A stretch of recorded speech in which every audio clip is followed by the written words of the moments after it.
National Economic Council working to cushion effect of fuel subsidy removal and naira floating. The council also agreed that all the three tiers of government must do certain things, must begin to be, responsive to the mood of the nation, to the sufferings of the people. Prioritize local content in national mass metering program. Senate advises economic executive arm. Foreign companies' participation against competent and pre-qualified local meter manufacturers will ultimately result in the loss of jobs and revenue. Plus, federal government to ensure compliance with safety standards and quality control mechanism in the aviation industry. Safety is no accident. It just didn't happen.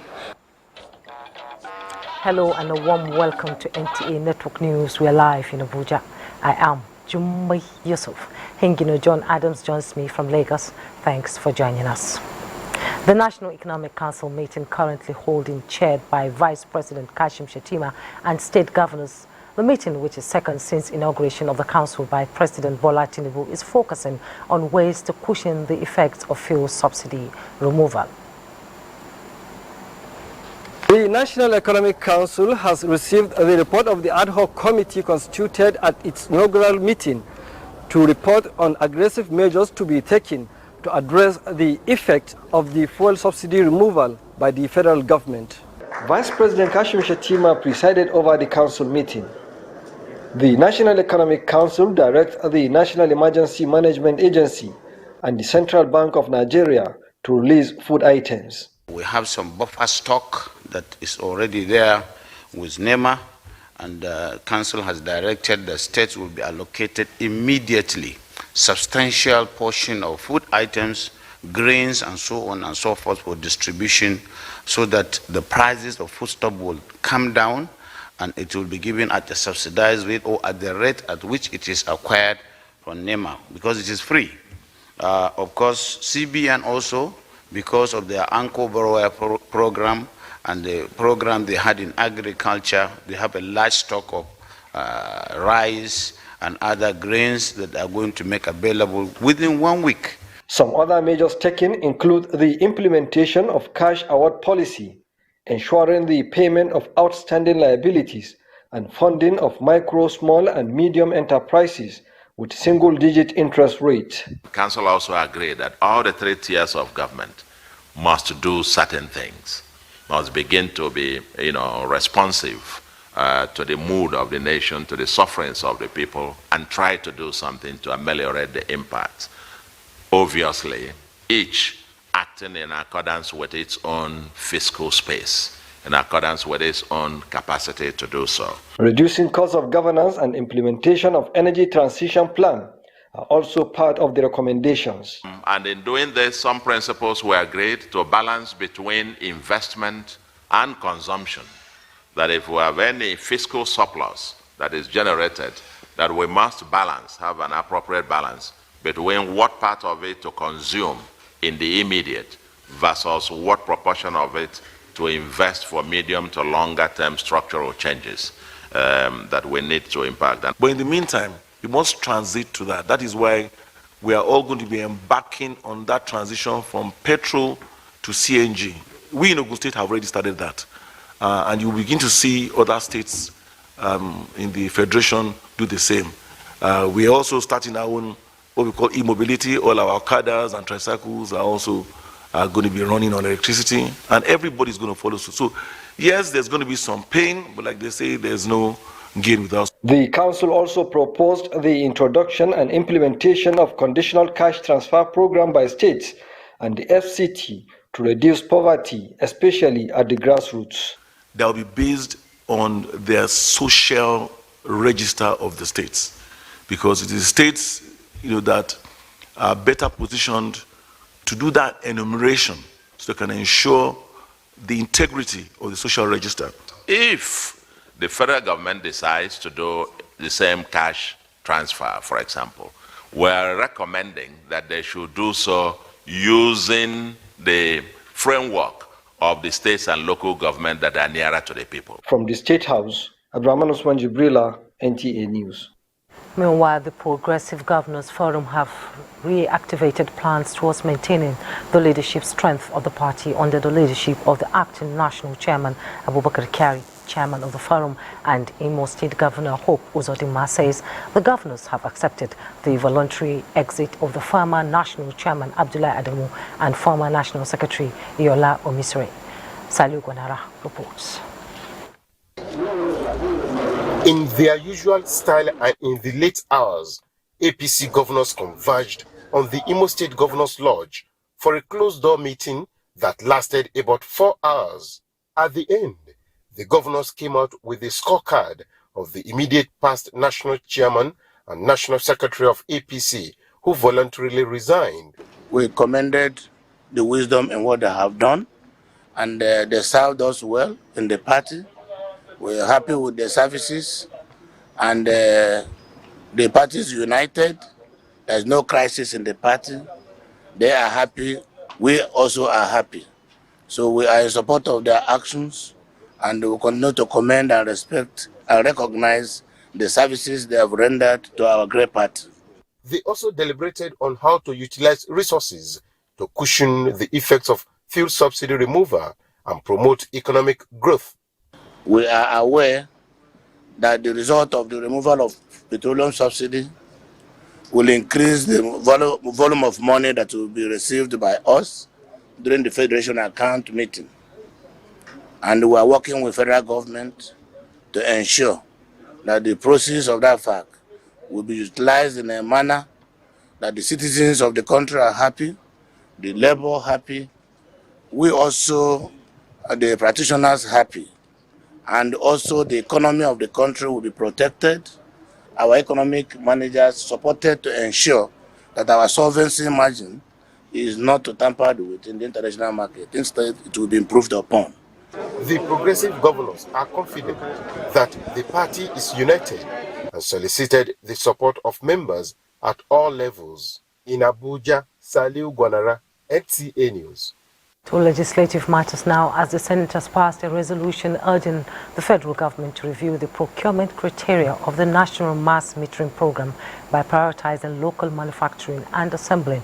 The lawmakers, in response to a motion from Senator Victor Ume, expressed concern that using a World Bank facility for the project gives an edge to foreign companies as it shuts out local companies. National Assembly correspondent Lami Ali reports. In the first phase of the National Mass Metering Program, the Transmission Company of Nigeria and the Nigeria Electricity Regulatory Commission awarded local companies contracts to produce 4 million meters funded by the Central Bank of Nigeria. 8 months into the project, as explained by the sponsor of the motion, the CBN withdrew funding to the project. The subject of this motion is to unravel issues surrounding a new loan facility made available by the World Bank worth $155,000. The TCN conducted bidding for the tender for the supply and installation of 1.2 million smart meters. The ongoing World Bank funded NMMP, that's National Mass Metering Program Phase 2, seeks to promote foreign companies' participation against competent and pre-qualified local meter manufacturers will ultimately result in the loss of jobs and revenue. We can have a review of the World Bank criteria so as not to also lose the opportunity of assessing such loans. They have their own invested interest in the money they are giving out by providing policies that we cannot meet. We have for a very long time have manufacturers of meter in Nigeria. There was one in Zaria which I know very well. Today they are not functioning. The lawmakers suggested the sourcing of funds from organizations that are favorable to local companies to help generate employment. We should pass up on the World Bank loan, look for loans somewhere else, but we must start growing our own manufacturers, or else we will never develop as a nation. Urge the Transmission Company of Nigeria and other stakeholders to negotiate and engage the African Export-Import Bank, AFREXIM, and the African Development Bank, AFDB, for alternative loan if World Bank loan conditions do not favor local economic growth at this critical time of massive unemployment and devaluation of our currency.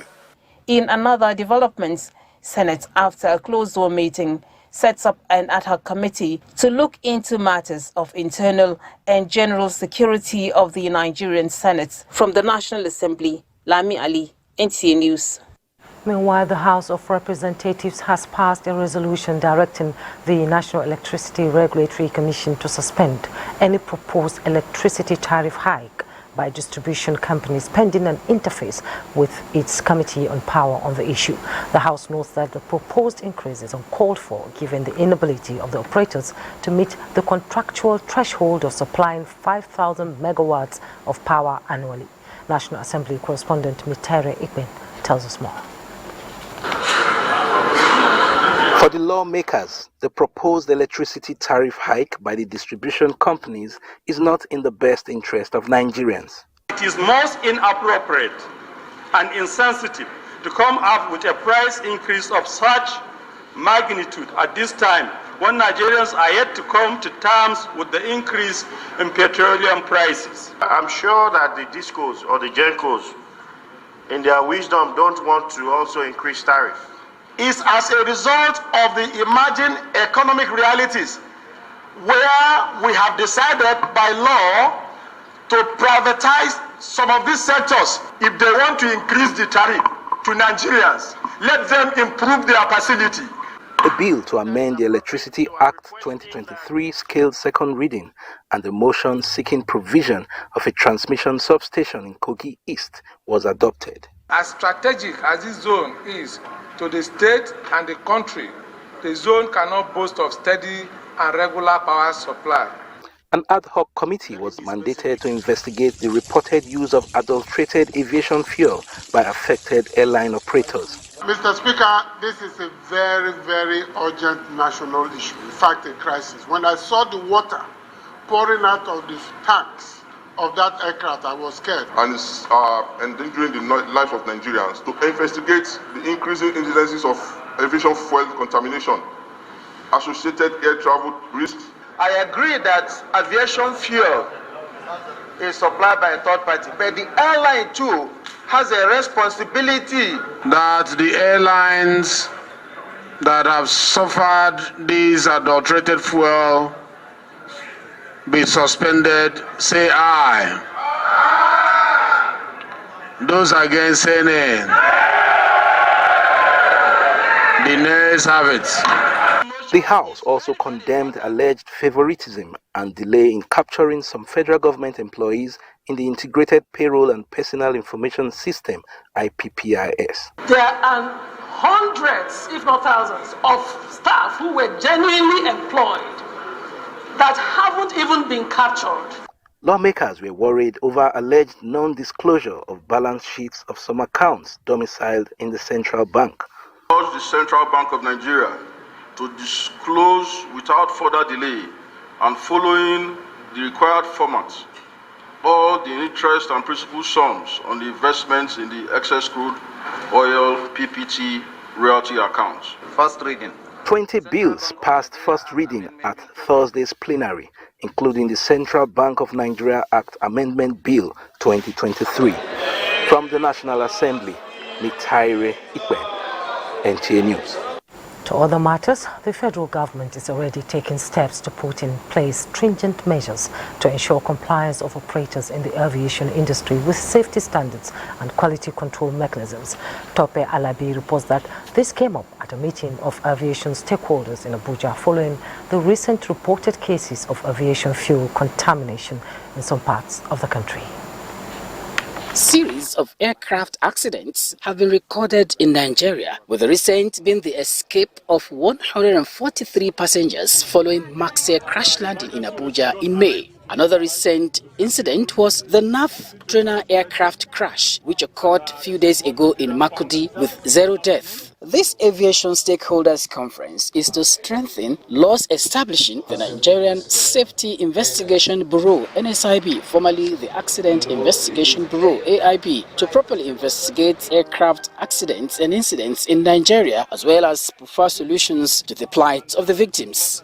Based on that newly enacted act, NCA has to ensure and enforce all airlines to come up with a family assistance program. On this family assistance program, we're going to be coordinated with some government agencies, especially the FCCPC, on consumer protection.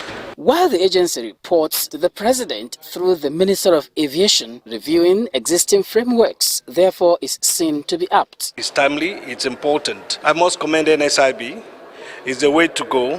It's strategic for us, knowing fully well that safety is a journey, not a destination. Safety is no accident. It just didn't happen. It takes strong institutions, enforcement, and even the airlines do what they're supposed to do, because every AOC holder in Nigeria has a responsibility. Apart from effectively addressing aircraft accident investigation, stakeholders are optimistic that the amendment will herald improved aviation safety standards.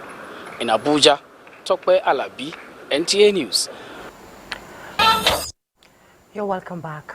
The Nigerian National Petroleum Company Limited has acquired 20% equity in an indigenous gas company, the UTM FLNG. Executive Vice President Gas, Power and New Energies NNPC Limited, Abdul Kabir Ahmed, says it is part of events showcasing ability and trajectory of NNPC Limited as a limited liability company with resolve to collaborate with notable companies for sustainable energy security for the country. Lydia Sampson reports. Amidst high cost of fuel in the country, NNPC Limited and its latest partner, UTM FLNG, a Nigerian gas company, says plans to set up the first floating liquefied natural gas facility in Nigeria and the very first developed by an indigenous private African company is on track.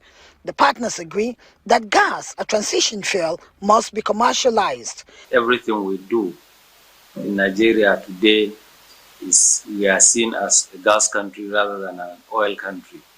To commercialize these gas assets, therefore, there is need to harness resources together. This is a major landmark achievement for an indigenous company to partner with one of the world's best energy conglomerates, which is NNPC.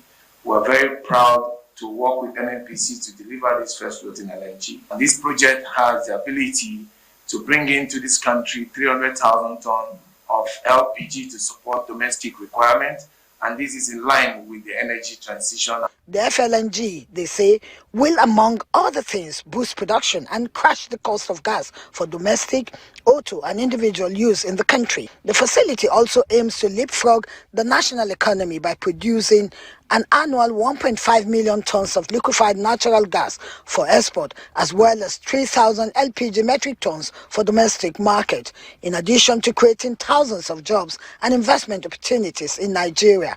A floating liquefied natural gas facility is a floating production, storage and offloading unit that conducts liquefied natural gas operations for developing offshore natural gas resources. In Abuja, Lydia Sampson, NTA News.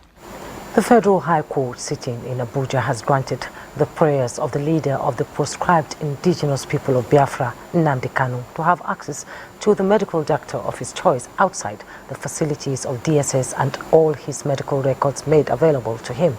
The presiding judge, Justice Binta Inyako, gave the order in a fundamental enforcement suit filed by the defendant. Applicant Mariam Emeka Amadi reports that the court dismissed the preliminary objections filed by the Department of State Services. This matter, Nnamdi Kanu is a defendant, an applicant, while the federal government and others are the prosecution and respondent.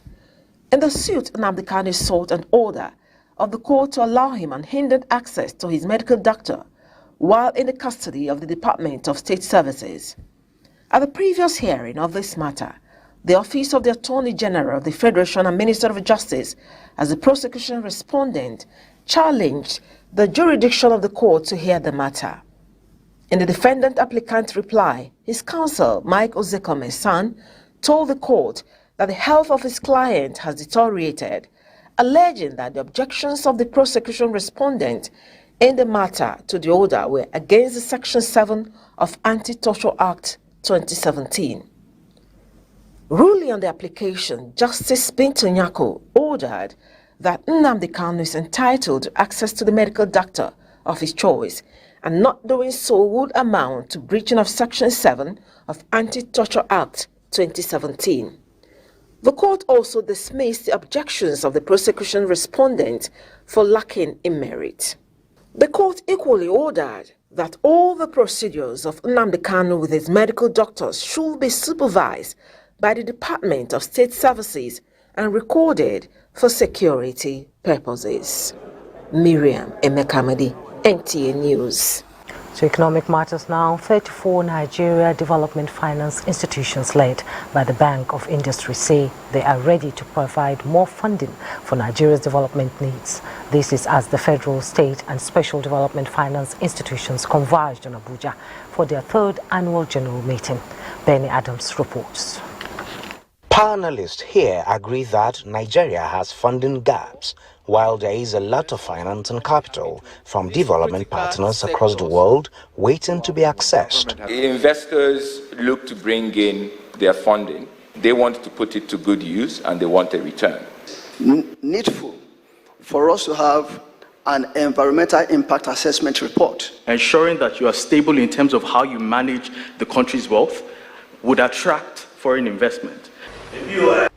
Now, the conversation is on the need to shift from the usual to a more innovative financing strategy for development impact. How can those in need position themselves to access these funds is the experience also being shared. For the Bank of Industry, being an internationally A-rated development finance institution, the bank has taken the front wheel in the drive towards providing more finance for industry, trade and investment. Look at your state. You might not be able to attract 50 billion, in the first year. You can start with 1 billion or 2 billion. If you are consistent, and you are doing the right things, it makes you more attractive. So that's what we're trying to say. And then we're saying the quality of the staff that you have is important. Political interference does not help raising money. Exim Bank is about the only institution in Nigeria that lends at single digits, maximum 9%. So even internationally, when we get funding that will not suit our exporters, we don't take it at all. For the international and federal development finance institutions, they insist on the subnationals to take a look at financing good and sustainable projects by accessing funds from green finance, pension funds, alongside other sources like capital and bond markets, among other investment bases across the world. The annual general meeting closed with the resolve to creating a more viable investment environment and plans to hold an international conference in November. In Abuja, Benny Adams, NTA News. The Federal Inland Revenue Service, FIRS, says it has so far collected total tax revenue of more than 5.5 trillion for the half-year period of January to June 2023, the highest tax revenue collection ever recorded by the service in any first 6 months of a fiscal year. Benny Adams tells us more.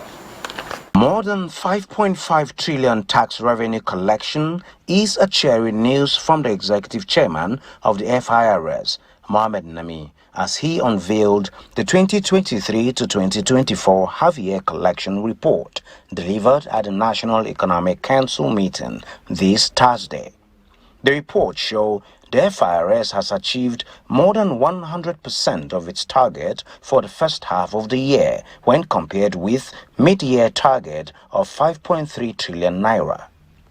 Nami says tax revenue collected from oil sector from January to June 2023 stood at 2.03 trillion naira as against a target of 2.3 trillion, while non-oil tax collection stood at 3.76 trillion as against a target of 2.98 trillion. He added that a total of 1.65 trillion tax revenues collected in June 2023 is the highest tax revenue collected by the service in a single month, in spite of stubborn headwinds.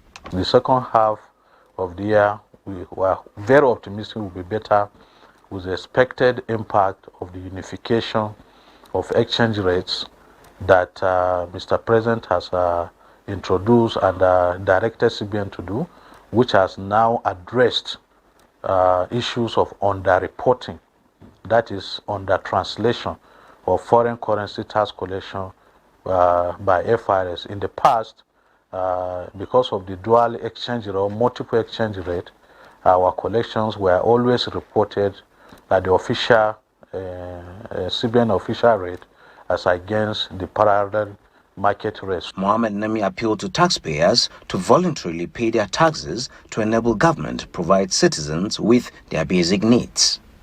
In Abuja, Benny Adams, NTA News. Former President Muhammadu Buhari has urged wealthy sons and daughters of Katsina State to contribute to the growth and development of the state. Awal Haliru reports that the former president was speaking at a retreat of Katsina Endowment Fund tagged Gidonir Jihar Katsina, held in Katsina. The report. Clearing the retreat open, Katsina State Governor Malam Dukko Omar Rada appreciated the efforts of the Katsina Endowment Fund for their contribution towards the development of the state, saying the pioneers of the foundation have left legacies. We, the upcoming generation, will be able to sustain such kind of legacy that is left behind for us to continue on. It is in a drive to promote developmental activities in the state and to also complement the effort of the government to make life better for the citizens of Katsina State. The immediate past president and pioneer chairman of the Board of Trustees, Muhammadu Buhari, urged public and private sectors to contribute in the development of Katsina State. The importance of Gidonia in Katsina State cannot be overstated. Over the years, it has played a vital role in fostering community engagement, enhancing security, and promoting social cohesion. Other board members of the foundation described 2023 retreat as a wake-up call for more partnership towards attainment of its goals and objectives. In Katsina, Awal Haliru, NTA News. Nigeria must tap the indispensable strength and prowess of its sons and daughters home and abroad to bolster the nation's progress and development. NITCOM Chairman Abike Dabiri Erewa gave the advice at a media briefing on the National Diaspora Day in Abuja. Obiageli Ugwoki completes the report. Event is the 17th edition of the annual National Diaspora Day and the 5th in the series since the establishment of the Nigerians in the Diaspora Commission. We focus a lot on our youth, second and third generation of Nigerians in the diaspora. 17 years of celebrating Diaspora Day. We're very proud that we're able to finally have the first Diaspora Merit Award. Chairman of the commission, while emphasizing the achievements of Nigerians in the diaspora, says over 17 million Nigerians are performing feats internationally in the field of education, medicine, sports, leadership, and other endeavors. She assures that their network and experience are indispensable assets, which can be harnessed to speed up Nigeria's progress and development. We have also made a request that there should be a category for Nigerians in the diaspora for the national honors. We have medical outreach. We will be going to one of the general hospitals here in Abuja. The 2023 Diaspora Day celebration is the first under the renewed hope agenda of President Bola Ahmed Tinubu and will consist of a presidential address consolidating diaspora engagements for the national development in Nigeria. Obiageli Ugoke, NTA News. The attention of the Federal Character Commission has been drawn to the erroneous impression that it is a recruiting agency. In a release by its Director of Public Affairs and Communications, Dr. Chuks Okoli, the Commission is only charged with the responsibility of ensuring fairness and equity to all geopolitical units of the Federation in matters of employment, provision of infrastructural facilities and socio-economic amenities, while emphasizing that the mandate of the Commission does not include job recruitment. It further advised the public to report to law enforcement agency or to the Commission anybody requesting financial inducement for job assistance under the guise that the Commission offers employment. Time now to join Hingino for more on NTA Network News. Hello, Hingino. Anybody request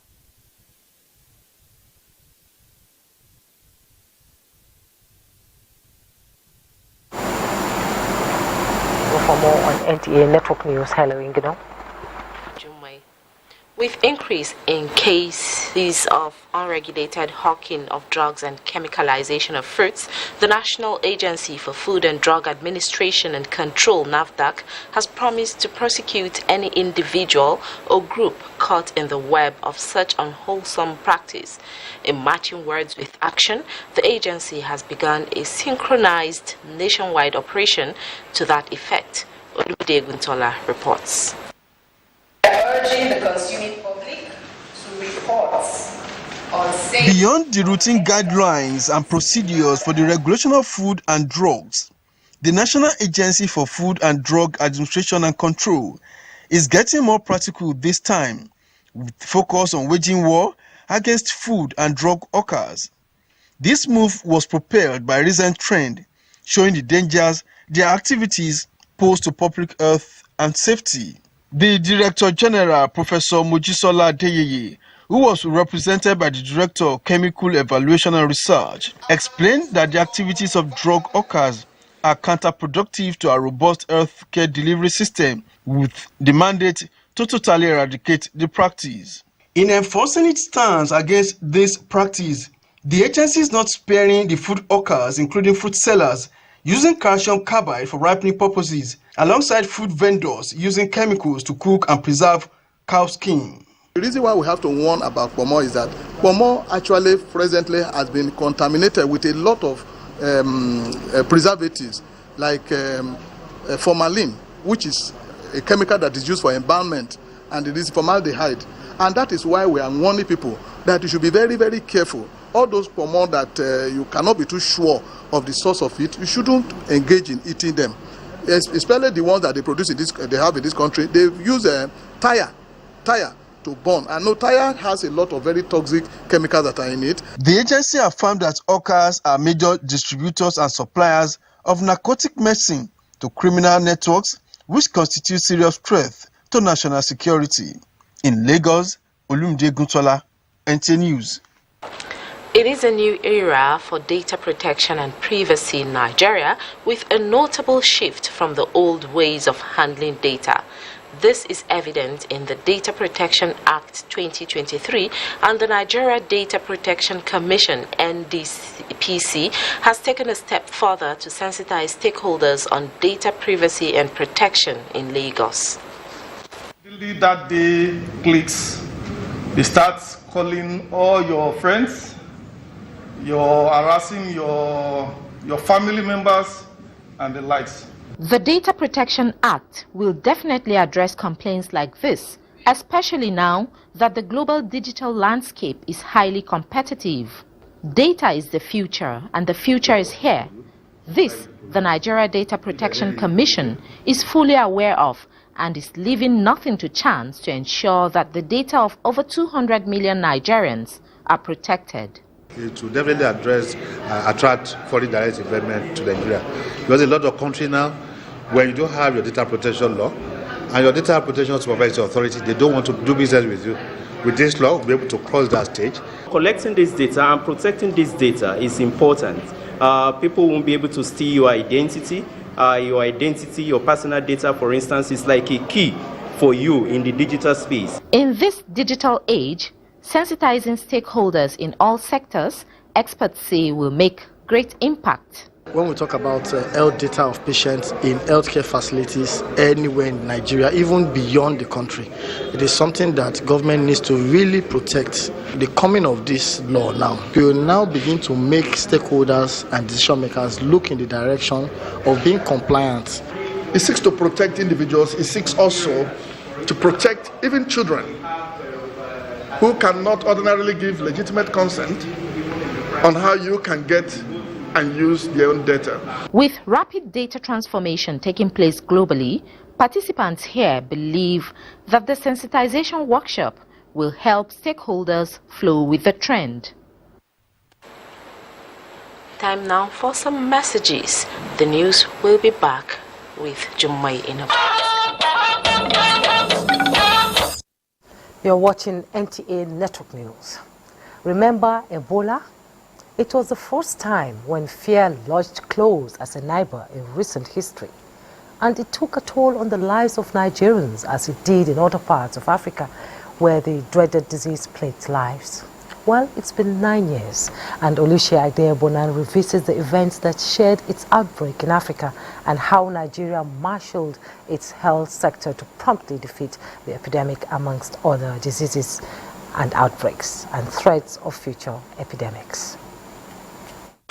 Ebola virus disease is a severe, often fatal illness in humans, and up to 90% of sufferers die from the virus. Patrick Sawyer was a Liberian American lawyer who was notable for being the index case for the introduction of Ebola virus disease into Nigeria. The acutely ill traveler was confirmed to have Ebola virus disease in Lagos, with the setting of the southwest state of having a population density. The fear was that it will trigger an epidemic that will make the outbreaks in Liberia, Sierra Leone and Guinea, where more than 1,000 cases were reported. But Nigeria Ebola's experience was not so. A combination of factors enable the country to contain the virus in such a short space of time. One thing that we did that was so great was coordination at the local level where the thing was happening, coordination at state level, coordination at national level. It was so successful that the WHO worldwide said other countries have to learn from us. We were able to establish a public health program that trained public health epidemiologists. The products of that institution actually helped Nigeria, like other West African countries, have that technical professional ability. These two are among several others in the front line of ending Ebola, and they believe Nigeria has continued to leverage on lessons learned, having imparted on COVID-19 experience and strengthening preparedness for future pandemics. What is important is for us to always take it like an insurance. So that's the way we should handle public health emergencies. Ebola is a history today, but other diseases of zoonotic origin continue to surface in Nigeria, the latest being anthrax. And experts say, although Nigeria might have attained some level of emergency preparedness and response, there are lots more to do on integrating multiple work plans in achieving health security. In Abuja, Oluseyi Adebonan, NTA News. Let's bring you up to speed with other news. The military has remained persistent in raiding criminals from their enclaves across geopolitical spread of the nation's territory and will not slow down until permanent peace and stability return to all the troubled spots and borders. This was during the July briefing on some of the breakthroughs by the military in combating banditry, Boko Haram and other criminal syndicates terrorizing the country. Director Defense Media Operations Major General Edward Buba says operations within the month have been credible as different troops across theater commands tamed activities of criminals and seized volumes of ammunition and recovered arms and dangerous weapons. The offensive posture by the military indicated by the ongoing operations would surely cause the perpetrators of these security challenges to reconsider their position.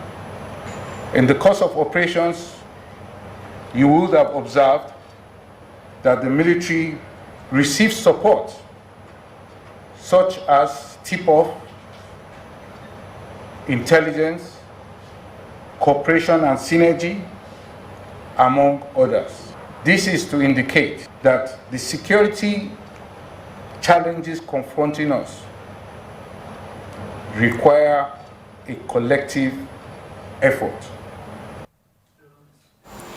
Major General Buba also disclosed that air interdiction will be sustained and manhunt against operators of illegal refineries and other national assets will be topmost until perpetrators are fished out and prosecuted, and solicit support of the public in achieving timely and accurate intelligence gathering. Meanwhile, the Nigerian army says over 22 terrorists, mostly foot soldiers of the deceased notorious terrorist kingpin Abdul Karim Lawal, known as Abdul Karim Boss, have been neutralized by troops of Air Component of Operation Hadarin Daji at Basari and Sola Poi 2 in Katsina State. A statement by the Nigerian Air Force says the neutralized terrorists were identified as responsible for abductions and attack on some communities within Kankara local government area, including the killing of the police area commander at Dusama. He said the chief of the air staff, Air Marshal Hassan Abubakar, has directed that all air component commanders should synergize to deal with the menace, particularly now that the terrorists are seeking for a negotiated end to their meaningless war on innocent Nigerians. Another break, we'll be right back.